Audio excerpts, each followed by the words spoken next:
Hello guys, welcome back to my YouTube channel. તો હવે કાલે વ્લોગ નથી બનાવ્યો મેં, અને હવે આસપાસ વ્લોગ બનાવું છું. તો કાલે નહોતું બનાવ્યો કારણ કે મારા મમ્મી બહાર હતા અને ઘરે હું એકલો હતો, એટલે વ્લોગ બનાવ્યો નહીં, એટલે પછી નહોતો બનાવ્યો મેં. પછી પરમ દિવસે એવું જ છૂતું એટલે નહોતો બન્યો. અને હવે આજે પાછું હું વહેલો વ્લોગ શરૂ કરી દઉં છું. તો હવે વ્લોગ શરૂ કર્યો મેં, પાછો લખતો હતો કારનો. તો હવે વ્લોગ શરૂ કર્યો. હવે આગળ શું કરવું એ તમને જરૂરથી હું કહીશ, તો મારા વ્લોગમાં બના રહેજો. મારા મમ્મીની બહાર જાય છે, તો હવે આવે પછી તે વ્લોગ પાછો શરૂ થાય કદાચ.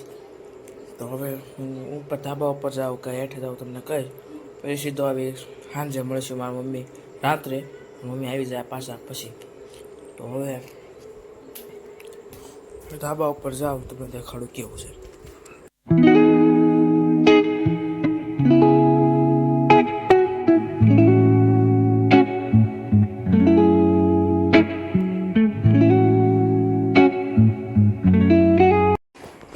ધાબા ઉપરથી હેઠ આવી ગયો છું, અને વાતાવરણ કેવું લાગ્યું કોમેન્ટમાં જરૂરથી પૂછો. તો મારી મમ્મીની બહાર જાય છે, તો હવે આપણે સીધા મળશું રાત્રે મારી મમ્મી આવે પછી. The next day. સો હવે છે આજે બીજો દિવસ. મારી મમ્મી કાલે મોડા આવ્યા હતા એટલે એન્ડ નહોતો છો, તો હવે આજે એન્ડ કરી દઉં. કાલે બહુ મોડા આવ્યા હતા, તો હવે આજે એન્ડ કરી દઉં છું. તો આ હતો અને મારા વ્લોગમાં. મારો પસંદ આવ્યો તો લાઈક, શેર અને સબસ્ક્રાઈબ જરૂરથી કરજો. Thank you for watching. By.